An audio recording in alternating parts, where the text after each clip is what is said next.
Halo, Jai Irenam, Aulia Fitri Imlida. Halo, Assalamualaikum warahmatullahi wabarakatuh. Perkenalkan, nama saya Aulia Fitri. Saya di sini dan teman-teman saya akan menjelaskan seputar Korea Selatan. Dimulai dari saya akan menjelaskan profil negara dari Korea Selatan. Korea Selatan mempunyai nama asli yaitu Taehan Mingguk dengan moto Hongik Ingan yang artinya berilah manfaat untuk seluruh umat manusia. Korea Selatan mempunyai ibu kota yang bernama Seoul dan bentuk negara kesatuan. Kepala negara Republik Korea sejak 2017 sampai dengan sekarang adalah Presiden Moon Jae-in. Jumlah penduduk per tahun 2020 di Korea Selatan ini 51.835.110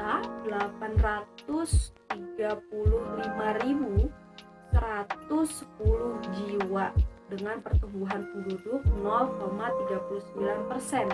Bahasa resmi Korea Selatan sudah pasti bahasa Korea.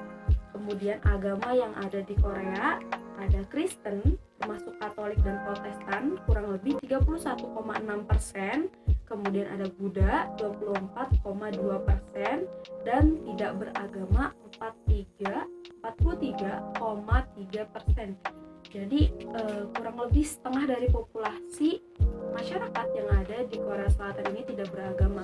Dari info yang saya tahu dan saya baca, culture atau budaya orang tua Korea dalam mendidik anaknya ini tidak beragama, karena nanti ketika sudah besar mereka bisa memilih kepercayaan yang mana yang mereka inginkan. Seperti itu kurang lebihnya. Negara yang mempunyai 4 musim ini mempunyai mata uang won. Dan secara administratif Korea Selatan terbagi atas 9 provinsi, 6 kota metropolitan, 1 kota istimewa, dan 1 kota khusus otonom. Adapun 9 provinsi tersebut adalah Gyeonggi, Gangwon, Chungcheongbuk, Chungcheongnam, Jeollabuk, Jeollanam, Gyeongbuk, Gyeongnam, dan Pulau Jeju. Dan adapun kota metropolitan diantaranya Busan, Incheon, Daegu, Ulsan, Gwangju, Daejeon. Kota otonomnya bernama Sejong dan kota khususnya bernama Seoul. Cukup sekian profil negara. Penjelasan selanjutnya akan dilanjutkan oleh teman-teman saya. Terima kasih.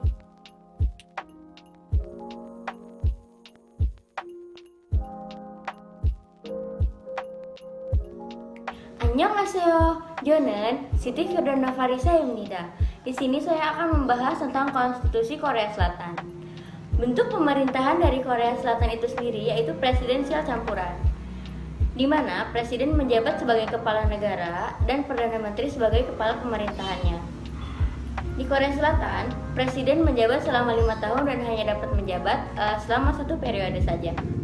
Presiden akan dipilih melalui pemilu nasional, dan di Korea Selatan memiliki total 9 partai yang kemudian partai-partai ini terbagi menjadi 2 partai besar, yaitu Partai Besar Nasional dan Partai Demokrasi Baru Bersatu.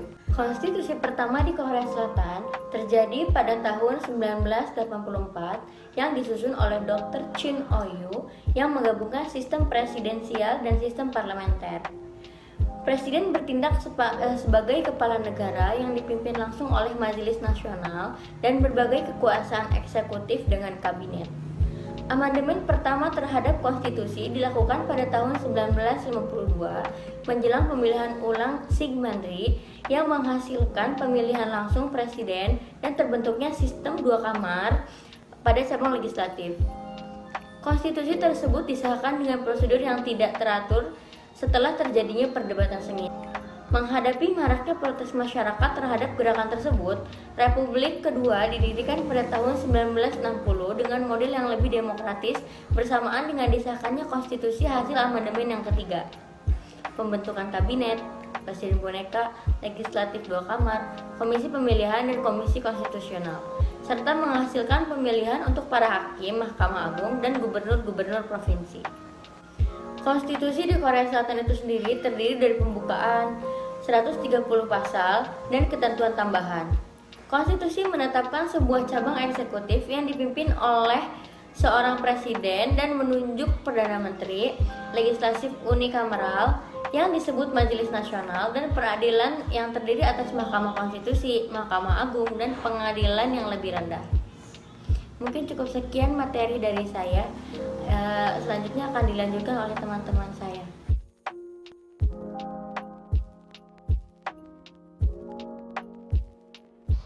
Assalamualaikum warahmatullahi wabarakatuh.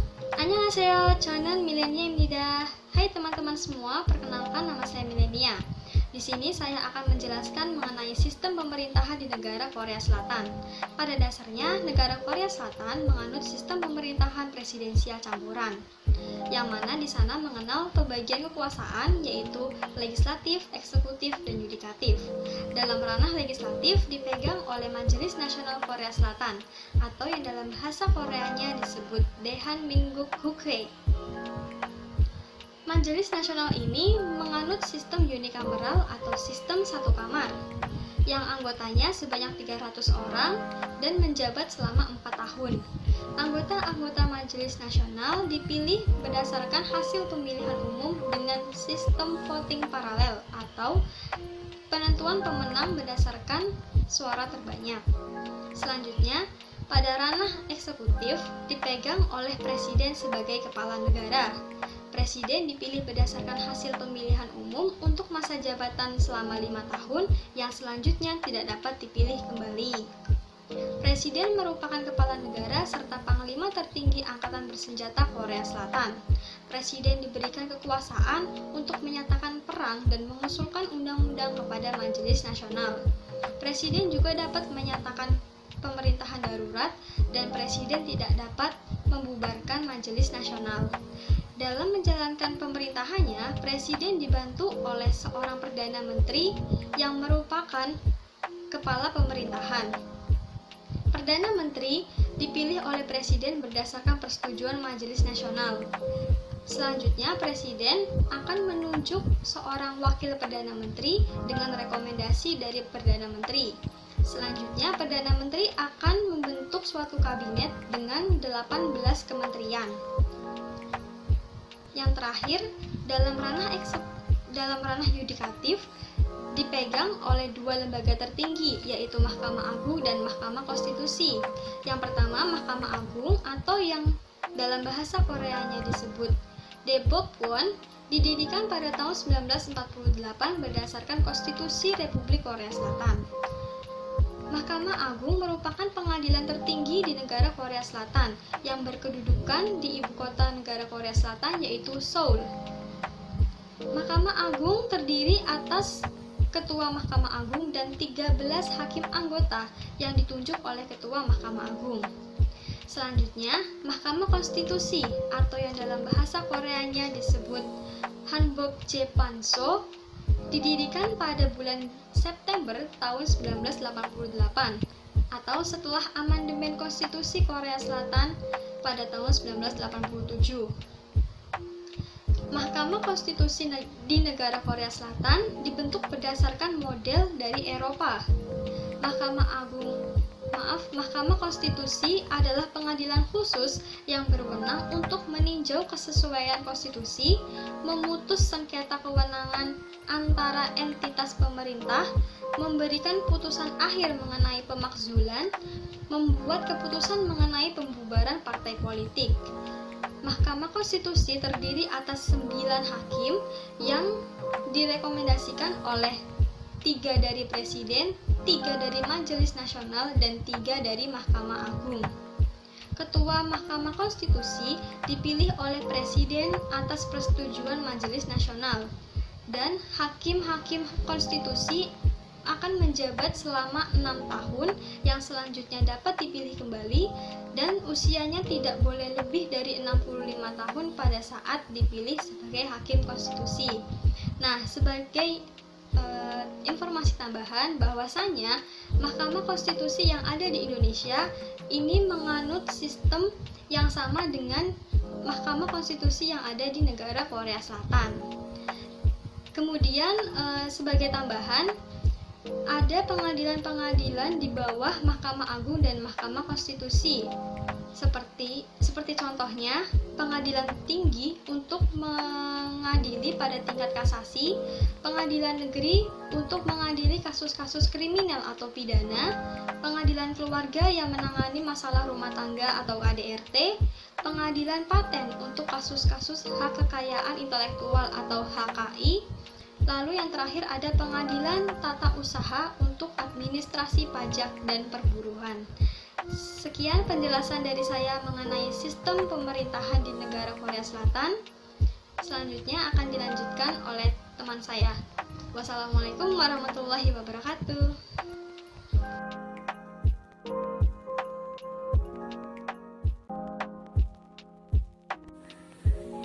Annyeonghaseyo, 저는 하이리 막피르 레스랍입니다.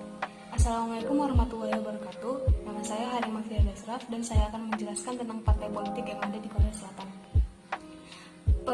Politik Korea Selatan berbentuk Republik Demokrasi Perwakilan Presidensial. Presiden adalah kepala negaranya dan menganut negara sistem multipartai. Pemilihan umum Korea Selatan pada tingkat nasional adalah pemilihan presiden dan pemilihan legislatif. Presiden dipilih oleh rakyat dengan masa jabatan 5 tahun dan Majelis Nasional atau Gukhoe terdiri dari 300 anggota dan dipilih oleh rakyat dan dengan jabatan 4 tahun dengan masa jabatan 4 tahun.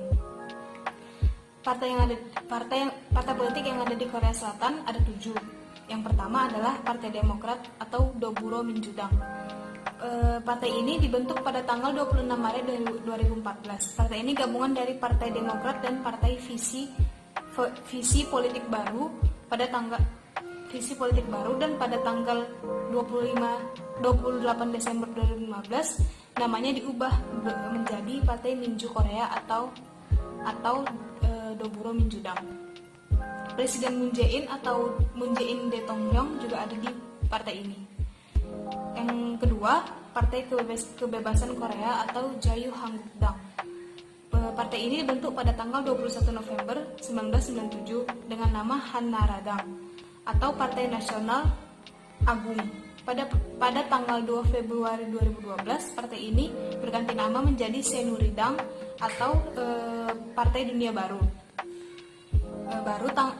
Dan pada tanggal 13 Februari 2017, partai ini berganti nama lagi menjadi Jayu-Hanguk-dang, yang berarti Partai Kebebasan Korea. Partai ini sebelumnya menguasai sejumlah kursi dalam Majelis ke-20 sebelum status berkuasanya dialihkan kepada Partai Minju Korea atau Doburo Minjudang yang tadi pada tanggal 27 Desember 2016.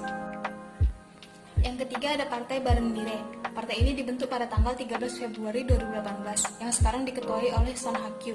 Partai ini adalah penggabungan dari Partai Rakyat dan Partai Mirae. Yang keempat ada Partai Demokrasi dan Perdamaian atau Minju Pyeonghwadang. Partai ini didirikan pada tanggal 6 Februari 2018. Partai ini didirikan oleh para pembangkang yang ada di Partai Rakyat yang berada dalam faksi yang terkait dengan pendiam mantan Presiden Kim Dae-jung. Rencana untuk membuat partai ini muncul setelah pemimpin Partai Rakyat An Chol-soo dan pemimpin Partai Mirae Yoo Song-min memutuskan untuk menggabungkan partai mereka menjadi Partai Bareunmirae yang tadi. Penggabungan itu disebut terlalu terburu-buru karena disampaikan sebelum pemungutan suara dilakukan di antara anggota kedua partai tersebut. Rencana penggabungan kedua partai itu menghadapi tantangan di dalam Partai Rakyat, terutama anggota parlemen yang berasal dari Provinsi Jeolla Utara dan Selatan yang memang tercatat sebagai provinsi yang cenderung liberal. Yang kelima ada Partai Keadilan atau Jong-idang. Partai ini dibentuk pada tanggal 21 Oktober 2012 dan saat itu ketuanya No Hwae-chan dan sekarang ketuanya adalah Kim Jong-chol. Yang keenam ada Partai Progresif atau Jinbodang. Partai ini dibentuk dari penggabungan dari Partai Rakyat Baru dan Partai Kesatuan Rakyat pada tanggal 15 Oktober 2017. Sebelumnya partai ini bernama Partai Minjung atau Minjungdang, tetapi pada Juni 2020 diubah menjadi Jinbodang atau Partai Progresif. Yang terakhir ada Partai Republik Kita atau Uri Gong Hwadang. Partai ini dibentuk pada tanggal 8 Juli 2017 sebagai Partai Patriot Korea atau Daehan Egukdang. Pada tanggal 24 Juni 2019, namanya diubah menjadi Uri Gong Hwadang atau Partai Republik Kita. Awalnya partai ini berencana mengubah namanya menjadi Partai Republik Baru atau Sin Gong Hwadang. Tetapi karena ada masalah hukum, jadinya Uri Gong Hwadang. Bukan Sin Gong Hwadang. Sekian dari saya. Assalamualaikum warahmatullahi wabarakatuh. Kamsahamnida.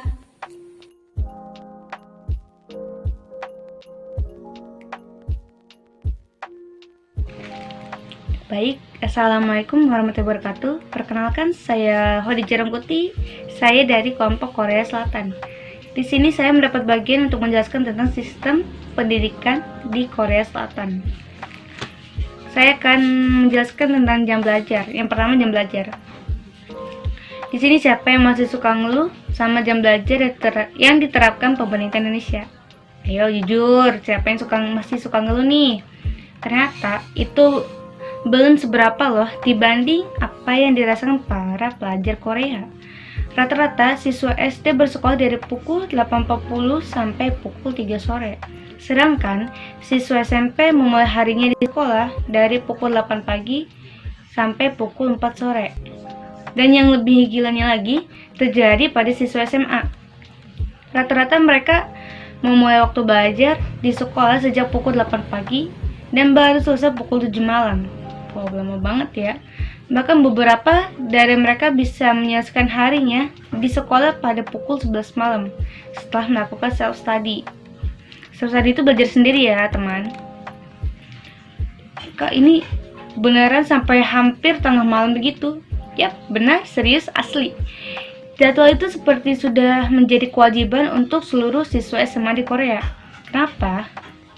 Itu karena mereka harus mempersiapkan diri untuk Suneung di Korea, atau bisa kita sebut itu SBMPTN. Tapi kegiatan belajar mereka tidak hanya sampai situ loh. Selanjutnya saya akan menjelaskan tentang bimbel. Benar, bimbel alias hagwon, walau sudah menghabiskan sekitar 16 jam di sekolah, siswa akan lanjut belajar atau ikut les tambahan. Yang tadi saya bilang hagwon ini artinya les tambahan. Berarti nih, rata-rata siswa SMA di Korea Selatan baru bisa kembali merasakan kasurnya di rumah pada pukul 2 malam. Wow, malam banget ya. Saya pribadi baru bisa tidur pukul 10 malam. Kadang kalau lagi begadang banget. Kok jadi curhat ya? Lanjut. Tidak hanya siswa SMA dan SMP, bahkan siswa SD pun banyak yang mendaftar hagwon. Menurut Yong Jun Kim dalam bukunya Shadow Education and the Curriculum and Culture of Schooling in South Korea, 8 dari 10 siswa SD di Korea mendaftar hagwon. For your information nih, hagwon gak cuma untuk pelajaran akademis, keterampilan lain sampai olahraga dan kesenian pun ada. Meski bagus untuk mengembangkan kemampuan kita, hagwon ini biayanya sangat mahal. Bahkan menurut data dari Kementerian Pendidikan Korea Selatan, di tahun 2016, sekitar 14,4% keluarga menghabiskan 500.000 won. 500.000 won ini sekitar 6 juta untuk per bulan. Biaya sambung per bulan mahal banget ya. Ini baru satu anak, gimana buat yang punya anaknya banyak ya? Selanjutnya mata pelajaran. Di Korea ada 10 mata pelajaran utama, yaitu bahasa Korea, etika, studi sosial, matematika, sains, praktikum, olahraga, musik, seni rupa, dan bahasa Inggris. Tetapi nih teman-teman, bahasa Inggris biasanya baru diajarkan mulai di kelas 3. Selain pelajaran, ternyata ekstrakurikuler sangat penting perannya dalam sistem pendidikan Korea Selatan. Ini karena biasanya ekskul bisa memperindah portofolio mereka untuk daftar masuk universitas. Untuk memperindah portofolio mereka untuk daftar masuk universitas. Lanjut, satu tetap masuk. Rata-rata siswa di Korea Selatan memiliki sistem 5,5 hari sekolah. Yap. Seperti beberapa sekolah di Indonesia, Korea Selatan pun memberlakukan sekolah setengah hari di hari Sabtu. Jadi dalam setahun rata-rata mereka bisa bersekolah sampai 220 hari loh. Ini jauh lebih banyak daripada di Amerika yang hanya sekitar 180 hari per tahunnya. Padahal keduanya sama-sama memiliki liburan musim panas dan dingin. Ayo, ternyata banyak perbandingan ya. Selanjutnya, tes masuk universitas. Seperti yang dibahas sebelumnya, kebanyakan siswa di Korea Selatan mempersiapkan ujian masuk universitas dari jauh-jauh hari. Saking jauhnya, orang tua pun memasukkan anaknya yang masih SD ke Hagwon. Siswa SMA pun rela nggak tidur seharian untuk terus latihan soal. Tekun banget, ini harus ditiru sih yang tekun kayak gini. Emang seberapa pentingnya sih Suneng ini? Suneng ini kalau bagi yang sudah lupa, ini SBMPTN ya. Seberapa penting? Penting banget. Bagi masyarakat Korea Selatan, masuk Seoul National University, Korea University, dan Yonsei University yang biasa disingkat SKY adalah sebuah kebanggaan besar di hidupnya. For information nih teman-teman, demi menjaga konsentrasi seluruh siswa yang ikut SBMPTN, seluruh warga Korea menjadi hening selama ujian berlangsung. Toko-toko dibuka lebih siang, truk-truk besar nggak boleh melintas, bahkan sampai pesawat pun ditangguhkan keberangkatannya demi orang-orang yang sedang melaksanakan ujian SBMPTN. Ini benar-benar menghormati banget, karena ujian ini sangat berarti. Selanjutnya, makan siang. Ya, seperti kamu lihat di dalam drama Korea, sekolah di sana memang menyediakan makan siang untuk seluruh warga sekolah. Ingat ya, warga sekolah. Jadi, dari kepala sekolah dan staf lainnya pun mendapat makan siang. Dan uniknya, mereka nggak canggung untuk duduk satu meja di kantin. Hebat, Daebak. Nah, tentunya makan siang dan malam tergantung kebijakan sekolah. Ini tidak gratis. Sekitar 63.000 won, 745.000 akan otomatis dimasukkan dalam biaya sekolah per bulannya. Meski mahal, ini sebanding dengan apa yang didapatkan para murid. Satu set makan siang dan makan malam lengkap yang terdiri dari nasi, sup, banchan, lauk pendamping, dan makanan penutup. Makanan penutupnya seperti buah bisa kamu nikmati. Ini mah emang bener-bener sehat banget ya. Oh iya, siswa di Korea Selatan juga diajarkan untuk selalu bersih dan teratur. Mereka harus kudu wajib membereskan peralatan makan mereka sendiri dan meletakkannya di tempat piring kotor. Selanjutnya, tentang hukuman fisik berlaku. Di Korea hukuman fisik ternyata masih berlaku. Ini hoax atau bukan? Saya jelaskan, oke? Sebelum itu, kenapa di Korea Selatan ada hukuman fisik di sekolah? Hal ini berhubungan pada saat kolonialisme Jepang di Korea yang memberikan hukuman fisik bagi para pelajar. Meski sekarang sudah berkurang, tapi bukan berarti hilang sama sekali. Hanya berkurang, tapi masih ada berarti ya. Sebuah penelitian oleh profesor dari Universitas Donghae pada tahun 2011 menunjukkan 94,6% siswa yang menjadi objek penelitiannya pernah mengalami hukuman fisik dari guru di sekolah. Bahkan, lebih dari 1.400 orang pengajar mendukung hukuman fisik untuk mengedukasi siswa. Nah, untuk yang saat ini semoga tidak ada di Indonesia. Ngeri sih sebenarnya. Selanjutnya, peran orang tua. Peran orang tua, anak-anak di Korea didorong orang tuanya untuk menjadi seorang dokter atau insinyur. Biasanya, yang menjadi alasan adalah karena status sosial dan uang. Jika berhasil menjadi dokter atau insinyur, maka semua orang akan berdecak kagum. Keren, Debak. Oleh karena hal ini juga, para orang tua menuntut anaknya untuk belajar non-stop guna mengejar kesuksesan. Tujuannya bagus ini, biar anaknya sukses. Nah, ini juga berkaitan kenapa banyak orang tua yang memasukkan anaknya ke Hagwon sejak SD. Mereka rela merogoh dalam saku demi anaknya bisa masuk jurusan kedokteran di SKY. Pada saat masa SBMPTN pun para orang tua ini akan terus berdoa di kuil atau gereja demi kelancaran anak-anaknya. Namun sayangnya justru karena tuntutan yang tinggi ini, banyak siswa yang merasa stres dan akhirnya bunuh diri. Tercatat di tahun 2013 oleh Korean Statistics, bunuh diri menjadi penyebab tertinggi kematian pada rentang usia 9 hingga 24 tahun dan 39,2% diantaranya adalah karena penerimaan sekolah. Menurut kalian gimana nih? Baik, sekian dari saya. Terima kasih.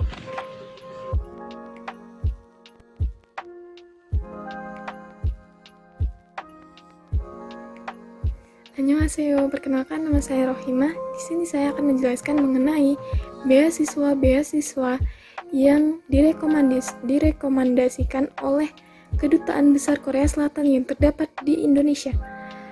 Salah satunya beasiswa yang cukup terkenal dan sangat terkenal yang diikuti oleh 67 universitas di seluruh Korea Selatan, yaitu beasiswa KGSP, Korea Government Scholarship Program atau Global Korean Scholarship atau GKS. Beasiswa ini terdapat dalam 3 jenjang.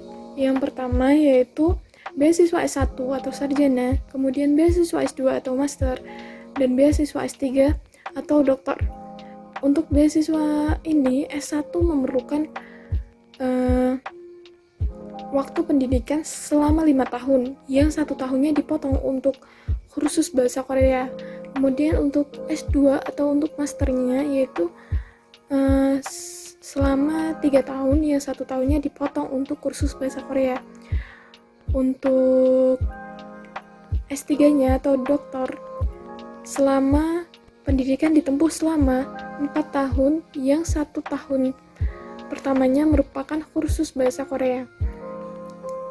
Untuk beasiswa ini merupakan beasiswa full yang dibiayai oleh pemerintah Korea Selatan, yang tentunya peserta pendaftar beasiswa tidak akan mengeluarkan biaya apapun untuk mengikuti beasiswa ini. Nah, bagaimana ya caranya untuk mengikuti beasiswa ini?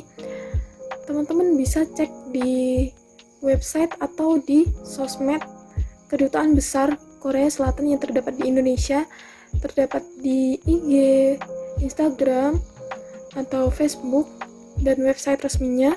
Kemudian teman-teman juga bisa cek di website di internet, yaitu beasiswapaskasarjana.com atau beasiswa Korea atau studi in Korea. Persyaratannya cukup lengkap dijelaskan pada website-website tersebut, yang mungkin teman-teman juga bisa bertanya atau mengajukan pertanyaan kepada yang bersangkutan bagaimana tentang kesulitan teman-teman untuk mendaftar beasiswa ini. Sekian penjelasan dari saya. Terima kasih.